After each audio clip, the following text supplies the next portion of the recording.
Doctor ortho, अब दर्द भी घुटने टेकेगा।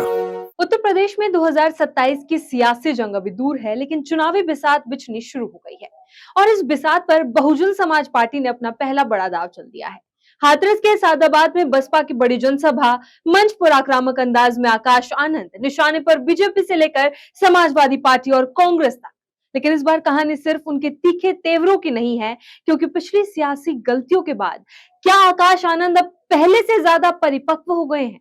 क्या मायावती की नसीहतों का असर उनके भाषण में दिखाई दे रहा है? और सबसे बड़ा सवाल, क्या 2027 में आकाश आनंद बीएसपी के सबसे बड़े युवा चेहरे के तौर पर मैदान संभालने के लिए तैयार हैं? नमस्कार, मैं Kirti Bhardwaj, channel for news UP में आप सभी का स्वागत है। हाथरस का सादाबाद, बसपा का मंच और हजारों की भीड़ के बीच एक बार फिर वही चेहरा जिसके तेवरों ने कभी बीएसपी की सियासत में नई उम्मीद जगाई थी।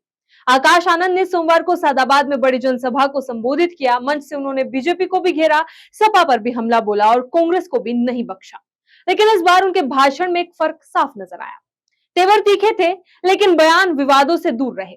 यानी आक्रामकता वही, लेकिन अंदाज पहले से ज्यादा सधा हुआ। आकाश आनंद ने समाजवादी पार्टी के अध्यक्ष अखिलेश यादव को अंकल कहकर निशाना बनाया।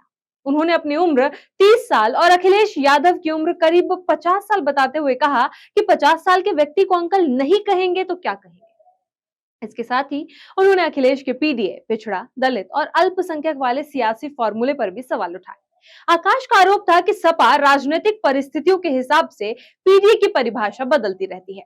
यानी बीएसपी ने साफ कर दिया है कि 2027 की लड़ाई में सपा के वोट बैंक को चुनौती देना उसके एजेंडे का अहम हिस्सा होगा।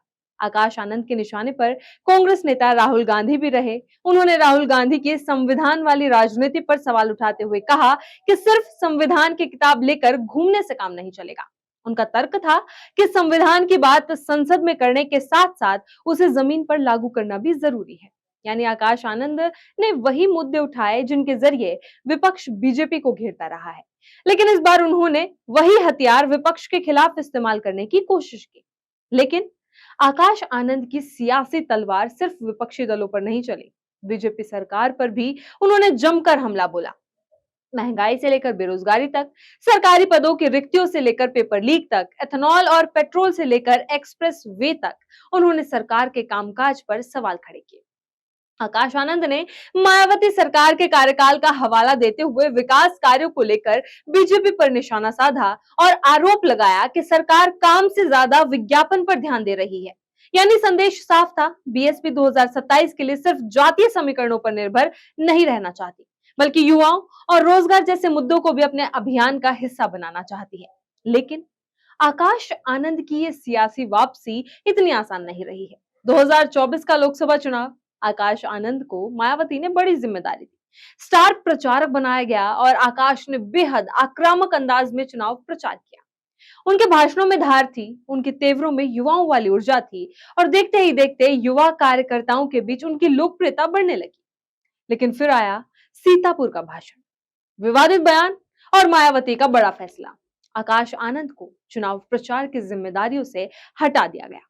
बाद में उन्हें उत्तराधिकारी की जिम्मेदारी से भी हटाया गया और पार्टी से बाहर कर दिया गया। यानी जिस युवा को बीएसपी की अगली पीढ़ी का चेहरा माना जा रहा था, उसका राजनीतिक सफर अचानक ब्रेक पर आ गया। हालांकि बाद में मायावती ने आकाश आनंद को फिर पार्टी में वापस लिया और उन्हें नेशनल कोऑर्डिनेटर की जिम्मेदारी भी दी। लेकिन अब सियासी हालात बदल चुके हैं और आकाश आनंद को भी अपनी राजनीति बदलनी पड़ी है। सादाबाद की रैली में उनके तेवर पुराने जैसे ही दिखे, लेकिन इस बार विवादित बयान नहीं था। मुद्दे थे, हमले थे, राजनीतिक तंज था, लेकिन भाषण की सीमा भी दिखाई थी। सादाबाद रैली से ठीक पहले बीएसपी में एक और बड़ा घटनाक्रम हुआ। मायावती ने अपने ससुर अशोक सिद्धार्थ को दूसरी बार पार्टी से बाहर कर दिया। इसके बाद आकाश आनंद के राजनीतिक भविष्य को लेकर भी सवाल उठने लगे, लेकिन सादाबाद में आकाश ने इन अटकलों का कोई असर अपने ऊपर दिखाई नहीं दिया। उन्होंने मंच संभाला, कार्यकर्ताओं में जोश भरा और सीधे 2027 की लड़ाई की तरफ इशारा कर दिया। और इसी रैली में बीएसपी ने चुनावी तैयारी का एक और संकेत दिया। सादाबाद विधानसभा सीट से डॉक्टर अविन शर्मा को पार्टी का प्रत्याशी घोषित कर दिया गया। इससे पहले मऊ की मधुबन विधानसभा सीट से बीएसपी प्रत्याशी का ऐलान कर चुकी है। यानी मायावती की पार्टी धीरे धीरे 2027 के लिए अपने पत्ते खोल रही है और इस पूरी रणनीति में आकाश आनंद की भूमिका बेहद अहम मानी जा रही है। सादाबाद की रैली से आकाश आनंद ने एक संदेश देने की कोशिश की है। पुरानी गलतियां पीछे छूट चुकी हैं, तेवर अब भी तीखे हैं, लेकिन रणनीति पहले से ज्यादा सधी हुई है। मंच पर आकाश आनंद की आक्रामकता जरूर दिखी, लेकिन अब उन्हें सिर्फ बोलने वाले नेता से आगे बढ़कर चुनाव जिताने वाले नेता की भूमिका निभानी होगी। क्योंकि 2027 की जंग में सवाल सिर्फ ये नहीं होगा कि आकाश आनंद कितना बोलते हैं, सवाल ये होगा कि क्या वो बीएसपी के खोए हुए जनाधार को वापस ला पाते हैं, और क्या मायावती के बाद आकाश आनंद बीएसपी की सियासी विरासत को संभालने के लिए खुद को साबित कर पाते हैं। इसी तरह खबरों के लिए बने रहे चैनल 4 न्यूज़ यूपी के साथ। डॉक्टर ऑर्थो, अब दर्द भी घुटने टेकेगा।